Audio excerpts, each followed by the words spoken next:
You recording? I am. Okay, cool. I'm recording too. All right. So, what's up? I Good to Let's see you. dive in because we wasted a shit ton of time trying to figure out the technicality of all this, and that's okay.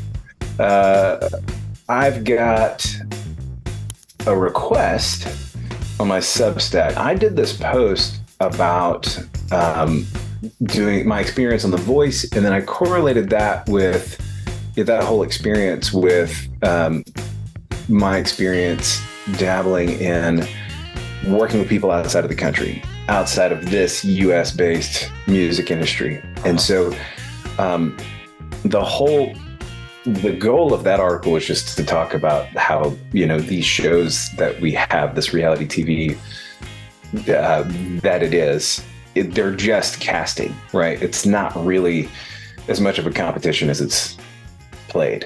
Uh-huh. And so that was really what the article was about and what it was addressing. But that being said, because I tied in this conversation about how overseas, I mean, for me personally, I just feel like there's better work, there's more appreciation for the Mhm. work.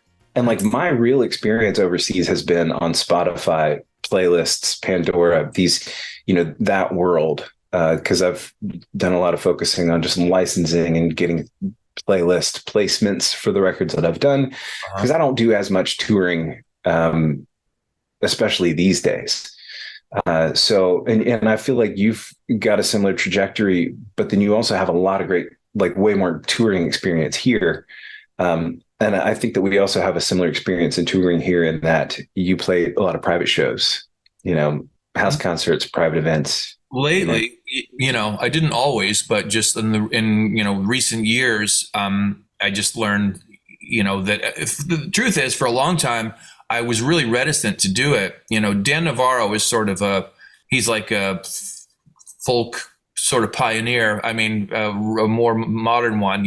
He was in Low and Navarro, and he wrote a song that was a huge hit from Pat Benatar, and Mm. he tours a ton, and and he's in his 60s, and he still works his butt off. He's a really inspiring guy. But he was doing like this house concert circuit for a long time, and I know he was making really good money. We played a show together at Jam and Java in Vienna, Virginia. I don't know, 10 years ago. We had coffee after, and he was talking to me about that stuff. And I always, truthfully, I thought that like doing house concerts was not like the sexiest thing in the world. So I didn't want to do it, Yeah. And so, but at the same time, what you learn over time is like, even if you do a really nice show in the city at a club or whatever, and you have a great turnout, like that versus what you could earn on a private show, is like a third.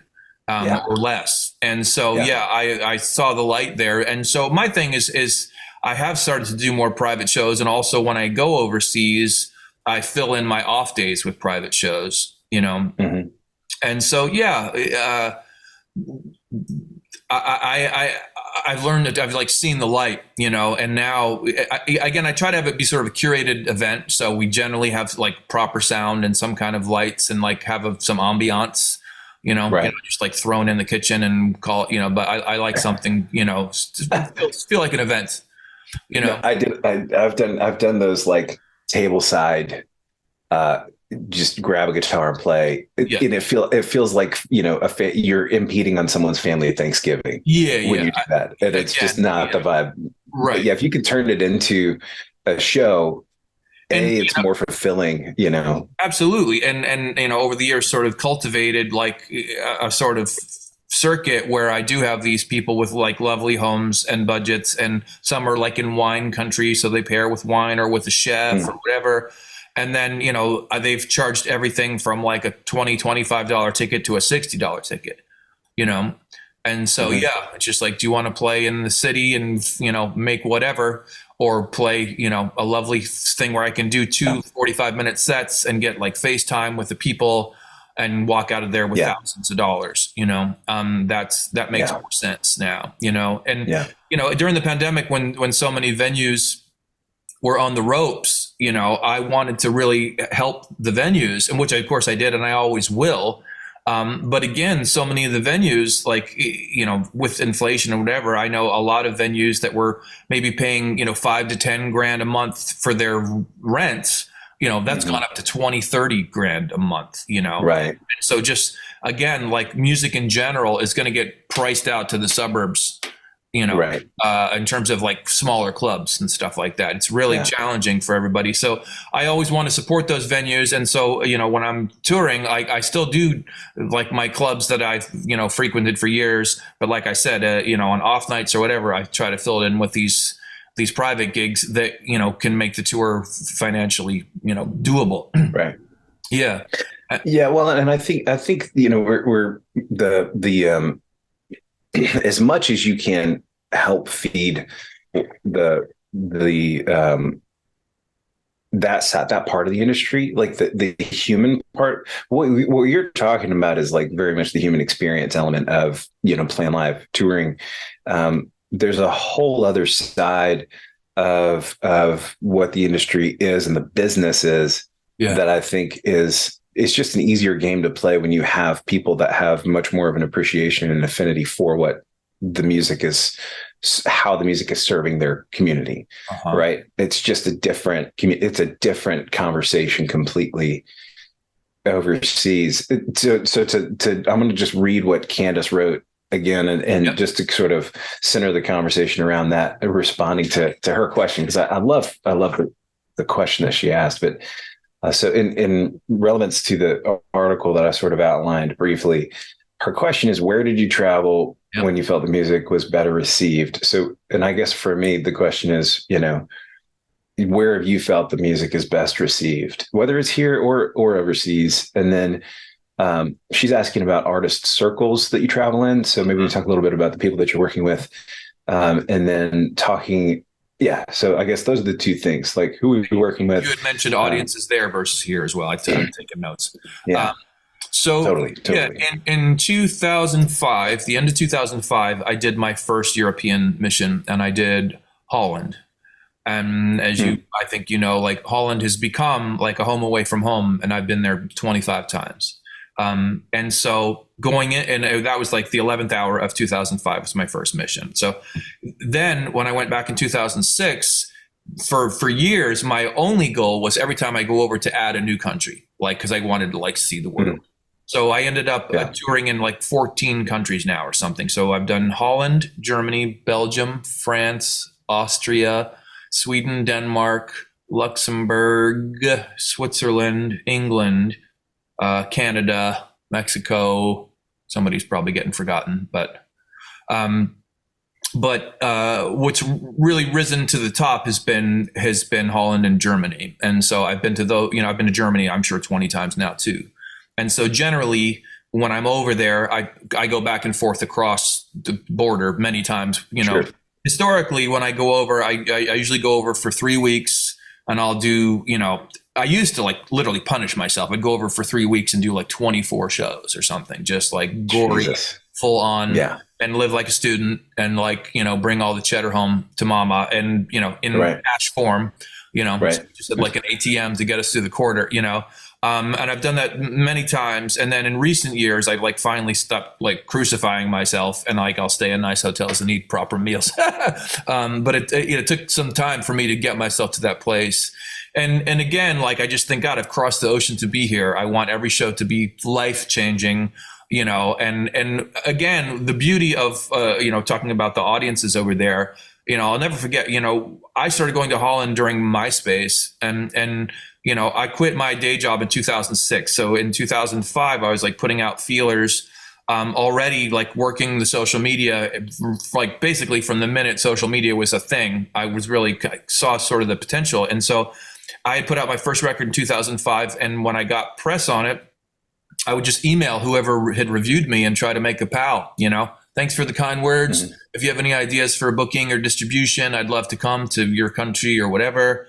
And so that led to my first record deal in Holland. And the beauty was I went over and people knew my songs, like from whatever regional radio or whatever the heck, like there were people in the audience singing the words to my song, which just blew my doors off. Yeah, it's bananas. And even, the first couple tours, like, even though the audiences weren't big, they were generally under 100 people, except I did a couple of festival things. I did Roots of Heaven, which was really a major sort of acoustic festival, and I had a really good slot.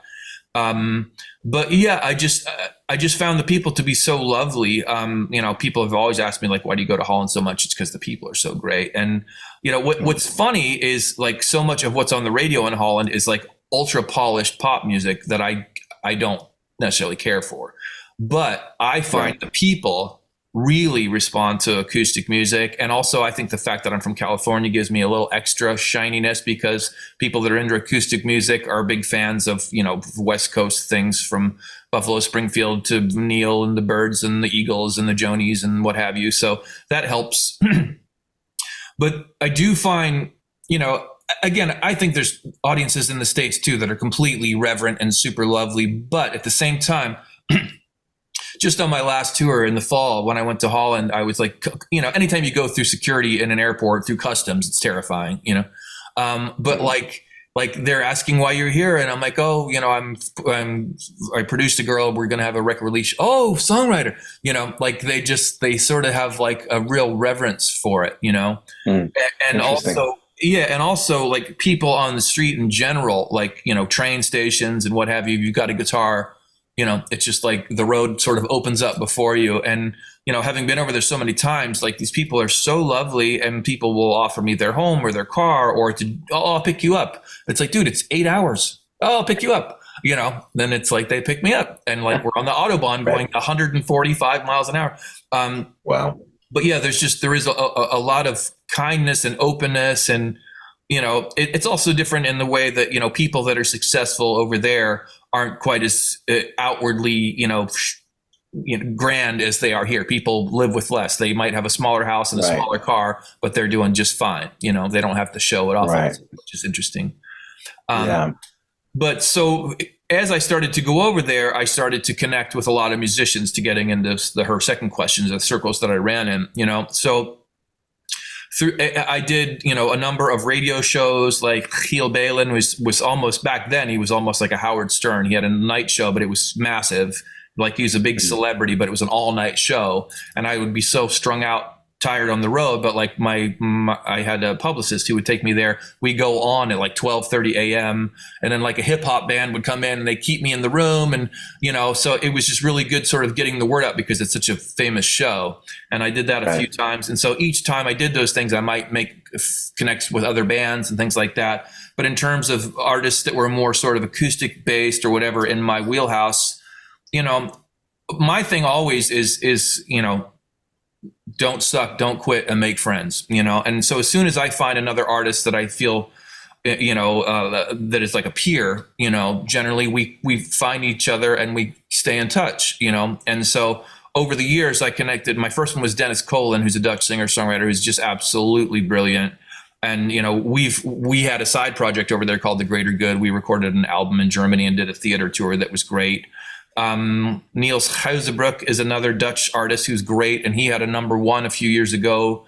And through my publicist, we were introduced, and he liked my stuff, and so I got to do a few tours with him the year that he had a #1. And so that was great in Holland. Again, generally, my own shows are, I don't know, 80 to 200 venues, 200 seat venues, something like that. Small theaters and clubs. But again, like listening rooms, I don't ever want to put myself in a place where I'm fighting a noisy back, it's not good for my soul. Right. Not a good way to see me. I don't want my fans to see me in that light, But, and then I did Reeperbahn Festival in Hamburg a few times, maybe 3 times. And same thing, I would be put on bills with, indie folk or just sort of arty rock bands or whatever. It was diverse, but we always sort of had a through line from England, from Denmark, and stayed in touch with those guys, and so I'd go see them in Denmark or catch up with them if I went through London. And so it was just constantly just kind of finding simpatico with people that I thought were really great, and also had a real strong work ethic. And so how can we sort of help each other? Sure. And, so the circles that I've run in, and then another time, I did the PopCom, which is basically like South by Southwest of Berlin. I don't even know if it's still a thing. This was like 2009. And I met my friend Hardy Schwetter that night at my show. And then a few years later, he became famous with this sort of alter ego thing called Christian Steifen. And so he's taken me on tour with him like 6 times, and he draws between 1 and 5,000 now. And so, he's gotten me in front of a lot of Germans that I wouldn't have gotten in front of otherwise. And all as a complete independent, again, I've had labels over there where I did licensing deals, and I've had, a publicist and things like that. But for the most part, it comes down to my relationships and making them and maintaining them, to keep things happening. It's still a booking show. We were just talking about before we got on, booking is always a challenge. And that doesn't change. But, I've been really lucky that from my very first tour in 2005, I've had people that have come to see me every single trip, bless them, Yeah. So and I think like grim death. Yeah. Well, and I think that like, if the music is good and it's being appreciated by, an audience, but specific people. I mean, I have people from the Stereo Fox days. Like Candace is a good example of someone who asked this question. She was a fan of the band, did a number of, articles on us, and we've maintained that relationship just through a mailing list, but we've had phone calls over the years and check in with one another and that kind of thing. If you maintain, like if I played a show near her, she'd 100% be there. Right. Yeah. But I think like for me, and I think the thing you're speaking to it directly is like the biggest benefit of not just overseas, but even if we're talking about inside the States, when you're playing or trying to get in front of certain people and build relationships with people that are going to last like that, because that's the audience that you want. Right. Mm-hmm. And you're not, a mainstream act, whether that's because you choose not to do whatever that music is on the radio currently, or you just apply specifically to some niche because of your genre, whatever it is. Yeah. It might take a little bit of work to go find those places, and they might look like smaller audiences out of the gate, but those relationships last and they feed a career, and it's so much more fulfilling. Yeah. And for me, that's what's worth chasing. And honestly, one of the reasons that not only did I tried out for The Voice a couple of times. That's where this whole article went, but I had gotten called into those, and it took me, after the first one, I knew exactly what I was getting myself into. So by the second one, I was like, take it or leave it. You're going to invite me back. Sounds great. Yeah. Actually, I think I did it a third time after I moved to Nashville years ago. But by then, I mean, we're talking about a lot of seasons in, and I was just like, why am I even here at that point? I had been invited in, but I was still a part of that cattle call. So I didn't even get to bypass those lines at that point. So that was, again, just frustrating experiences dealing with like mainstream industry bullshit effectively. But like, if you can bypass some of that and just find those audiences, like for me in the States, where I've found homes are like Napa, touring wine country, doing, events and private stuff up there during like Crush festivals, going and playing like, wine cellars or people's living rooms, doing street festivals there are fun too. But like around here, I don't play in Nashville. I can't play in, like, Bluebird would be fun because it's highbrow and it's great and it's specific. But if you're a local artist trying to play, it would actually be easier for you to get a gig there than for me because I live here. Sure. And Nashville is just, there's a certain amount of pretension that comes with the town. Yeah. And I'm from here. I grew up in it. That's why I moved to Los Angeles. Putting those two together is like olive oil and vinegar. That couldn't be more different, but also, people move to both. Anyway, it's sort of that question of why did you leave to go there? But I don't play here. I'm like right now I'm looking for gigs in Hendersonville, Gallatin. I introduce you to those venues up here on this side of the lake. I also love North Alabama. I played a ton of arts festivals there, WC Handy and Muscle Shoals. And you connect those tours with like studio gigs. We worked at Fame on a couple of records with Lamar and some of the Allman Brothers guys. And then Huntsville, same thing, did like Panoply arts festivals, but also play little venues kind of along the way. But like more and more, I cannot play those rooms that aren't a listening room vibe. Absolutely. Or that festival that doesn't attract like a real, audience that's there for the artist. Yeah. There's a great example in Huntsville, Three Caves. I don't even know if they're doing the concert series anymore, but I opened for oh shit, I can't remember the name. Atlanta Rhythm Section, I think. It was an Atlanta Rhythm Section at one of those bands. And had a great, it was like a 300 or 400 seat crowd. Yeah. And all they were there to do is listen to the show, you know, and dance and have fun. And we were just an opener, but like, I think I saw everyone in that space at some point, person to person, because they genuinely were there and interested in being there for the music. Yeah. There's nothing else to be there for. We're literally underground in a cave together. Yeah. And that's just such a phenomenal, fantastic kind of experience of you know, in the moment experience. Yeah. That's what we live for, you know, right. It's like the real pure, you know, again, it's just by virtue of just putting a bar in the room, suddenly there's chatter or whatever, you know? Right. But just like when you can have a real captive room and do the thing, it's always gratifying. And, you know, it's one of those things that it's the carrot that keeps us on the wheel, you know, just like you get a really a receptive audience like that to do what, particularly if you're opening for someone that's bigger and it's their crowd and you're able to flip them onto your team, you know? Yeah. You know, like when I toured with Jewel, that was an early thing that sort of just, I can do this. I should stick with it, you know? And that was when I quit my day job. But you're talking about like the mainstream and the voice and the weird parts of the industry, you know, it's just like, yeah, we all would love to be successful, but so much of that, you know, well, again, I mentioned I toured with Niels, and Niels, he had been on The Voice of Holland years ago too. He had a band called Silkstone that was fairly successful, and he had sort of an accidental number one. He was on some talk show, radio show that was pretty famous, and the woman, one of the hosts, was pregnant, and I don't know exactly how it worked, but he was like tasked with writing a song to her fetal heartbeat. And he went home and wrote this song called Take Your Time, Girl. It's really beautiful, like acoustic with a heartbeat. And then I don't think there's anything other production wise on it. And it's live on the radio. It's like direct guitar and vocal. And he came back and played it on the radio, and he just slayed it so hard. It became sort of an accidental number one in Holland. And so you know, we had known each other before that. I mean, he'd had other successes, but that was like a number one. And, so anyway, he took me on 2 tours that year. And what was really interesting was the first one, the song was just number one. And so the audience was just a mishmash of popular culture people just following something that had some noise. Bunch of like moms just hammering the whole show. And then when he does the hit, they all turn their back to the thing and shoot a selfie, the end, you know? Right. And then I toured with him, you know, I don't know if it was later in the year or maybe the following year.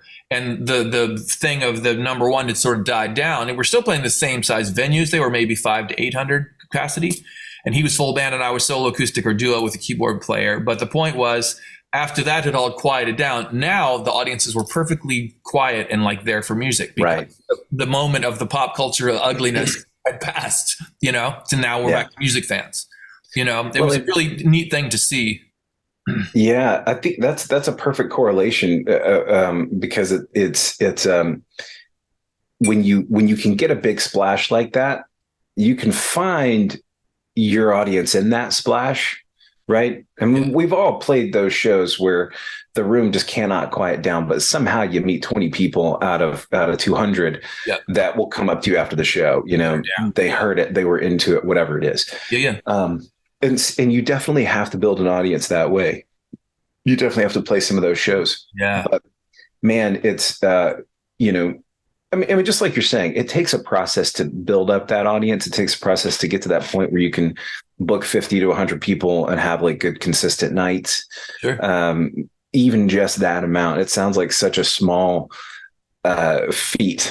But it's not. It's a lot of work. Yeah. It takes a lot of going back and just building those relationships and then keeping them. It's a job for crazy people. And then, you know, you have a family and throw them into that whole fricas. Right. Nuts. Yeah. You know, at the same time, you know, I think it's the most beautiful thing ever if you can hang on and stick with it, you know, to get paid to see the world and make friends all over the place is so lovely. And, you know, again, being self-managed, I've had many managers over the years, but for the most part, I've been self-managed and whatever. My thing, you know, before I went full time doing this. I worked for Irving Azoff for 10 years. And so I was like really in the music business at the top of the food chain. And like my takeaway from that was always like have that major label standard in everything I do, from records to posters to whatever, make everything look really super legit, and try to carry myself that way in the market, and the rest will sort of, but also do all those things on the independent dime. You know, like I saw so much waste, you know, a $5,000 photo shoot or a $55,000 video shoot for a indie band, you know, like just like, yeah, pull a few friends together and make that video for $2,500 to get a few friends together and have that photo shoot for $500 or whatever. You know, and it can be done, but again, it's like always have a super high standard. Make sure your photographer is a murderer. Make sure the record is really legit. So, you know, I came out sort of at a time right where, you know, my first record was 2005, but that 2006 to 8 time was sort of this big sort of sea change where a lot of these indie songwriters started to just go rogue and put out their own records and hit the road, and like it can be done. It's not super easy, but again, with a little licensing to get you in front of people could put the wind at your back for a period, or you know, again, occasionally getting on bigger tours really helped as well. But the main thing is, like, you know, to be independent is to get up in the morning and put something on the board, because if not, there's nothing there, and like you don't eat. You know? There's nothing like that to like light the fire. You know, that's so funny. There's an investor that I work with in real estate, and the guy I think he's an owner in like 17 to 20 bars at this point. And I was talking to him about Robert Kiyosaki, because you know Robert Kiyosaki, Rich Dad Poor Dad, whole world. Yeah. So anyway, one of my buddies is one of the bro podcast hosts, and I can't get behind that whole world at all, but he's doing great, and it's a world, and it's a great world to be in if you're in it. Yeah. But he somehow is going to be able to introduce me through one of his connections to Robert Kiyosaki. Like he had gotten invited out to Robert Kiyosaki's place. So anyway, totally random story. Didn't happen. So who the hell knows how much of this was true. But anyway, the point being, there's a great, oh God, remind me what you just said triggered this whole thought, and now I'm burning off the rails. But there's Alan. So this guy that I know that I do work with all the time, great investor, makes a shit ton of money. I mean, just like so far beyond my world of understanding. But I was telling him that story, and he cut me off. He said, don't read that shit. He said, you want to know what makes you successful? You know what makes you like work in life? What is going to put you ahead of the pack? I was like, what? He said, wake up and do shit. Yeah. He said, that's all you have to do. Just wake up and put something down, see it through to completion. That's it. If you're not waking up and just doing it, you're not going anywhere. You're not doing anything. And that's it, you know, and as a producer now, you know, so many of the artists that I work with, like I'm always trying to like remind them, like there's no help coming. Right. There's no help coming. You know, Ahmet Erdogan is not doling out, you know, 8-figure checks anymore. Right. It's just like, nobody is. Yeah. And if you put out a record and say nothing happened, you know, and you didn't put in a ton of legwork, then you can't say nothing happened. It's just like you didn't make anything happen. And so, you know, it is, like you said, get up in the morning and do stuff. And also that quote from Gene Simmons, you know, where people talk about luck. And and, you know, obviously he's been horribly successful, but he's like, the thing I found is the harder I work, the luckier I get, you know. And that's a really big one too, you know, and I've really found that too, you know, coming out of the pandemic when everything looks so dire. You know, I mean, we've been writing together a lot, you know, and you and I, but during that time I had like an explosive writing boon, and I thought, well, if I increase my output like 400%, maybe I can start to, you know, pump gas through the lines again and get some life back in my career, you know, because 2020, we all were just aimless, rudderless, lost souls, you know. Right. And so just by writing and connecting with people all over the world, It really did. It did just that, you know, and we all just sort of build ourselves back from that, like taking a horrible gut punch there, you know. Yeah. And again, like selling albums isn't what it was. And so there's always an argument to say, oh, it's not easy. It's like, yeah, but my thing to that always is there's always somebody winning. There's always somebody in whatever era it is, someone's crushing it somehow. Yeah. Yeah. Be that guy, you know, yeah. Be that guy. Figure that out, you know. And so for me, I just want to make music that I believe in and connect with people, you know, in terms of like mainstream success or whatever. That was never my goal. You know, I don't want to be a famous rock star. I just want to be a respected artist that's internationally known and pays my bills, you know, and for the most part, that's what I've been, you know, but again, it doesn't come without like, you know, again, the idea of going to Europe, circling back to that, you know, everybody's like, oh, how do you do that? And it's like, the only way through is to take 100 pounds of luggage alone to Europe for 3 weeks in winter or whatever, and come home with bread and Minions. That's how you do it. Like, you know, along the way, could be some bumps and bruises, baby, you know. But at the end of the thing, when you're looking back at the highlight reel, you're like, holy mackerel, that was a really amazing, profound life experience. Yeah. And again, more importantly, like when I'm far from home and I feel the music really connecting, I feel like, you know, I'm a sensitive soul. I'll get emotional on stage and I'm like, this is exactly where I need to be tonight. This is where I'm the most effective.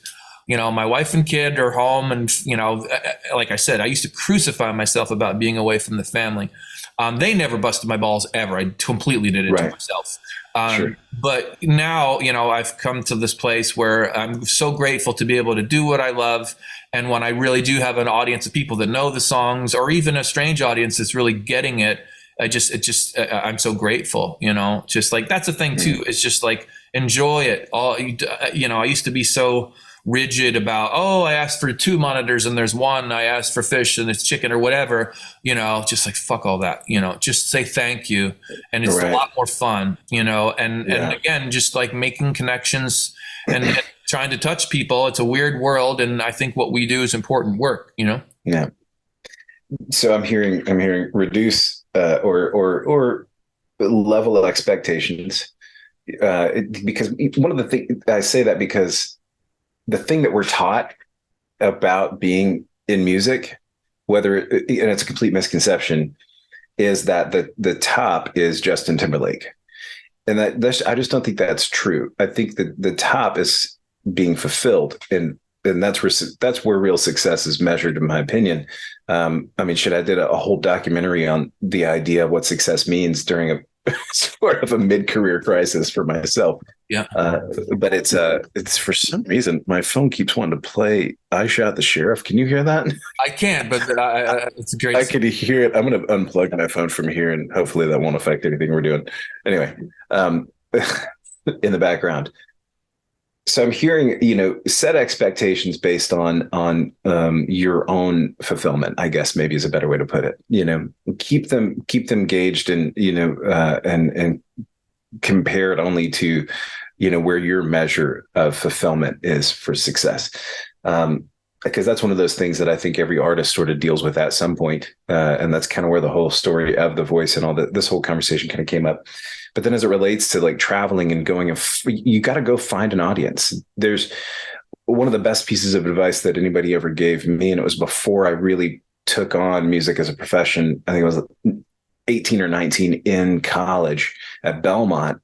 And I didn't even last. I went for 2 years and bailed because well, there was no reason for me to be there at a certain point. But I my very first class, music business class, very first day, very first teacher, first thing he said out of his mouth is, all of this is going to be obsolete by the time you leave.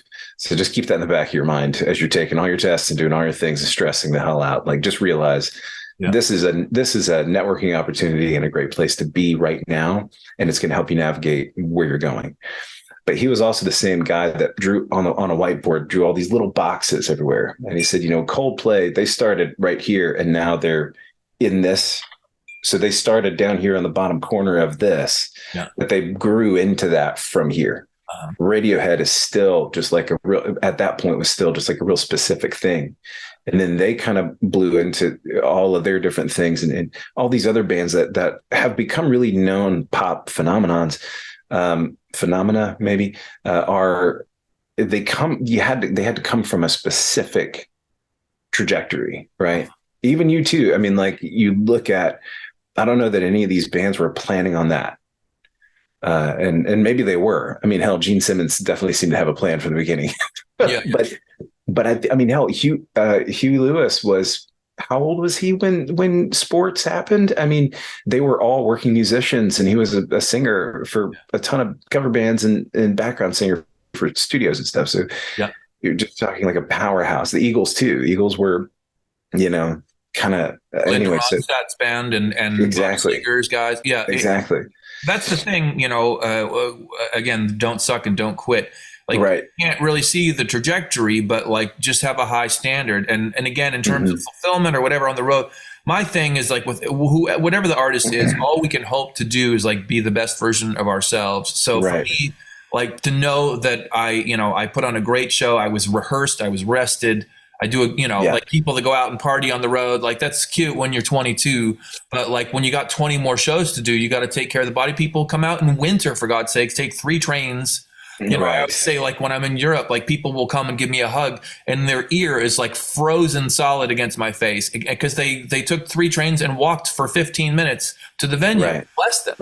Yeah. It's just like all I can do is like, I'm going to give these people a proper show that they're going to be stoked that they came out into the night.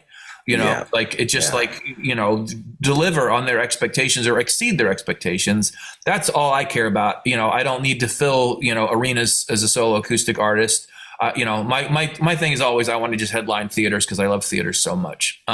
There's nothing better, but at the same time, I don't care if it's a big room or a small room, as long as they're there for the music, just a little bit of light and a little bit of reverb and we can make it happen. Right.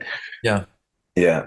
Well, I think, we've talked around the subject for forever. So I can't thank you enough for taking some time out and just doing this. And it's, I want to try to do more of these. So maybe you and I can jump on and do more of these at some point, just because I love picking your brain about stuff and chatting and we're working together on a bunch of stuff that we need to get together and finish soon. Yes, indeed.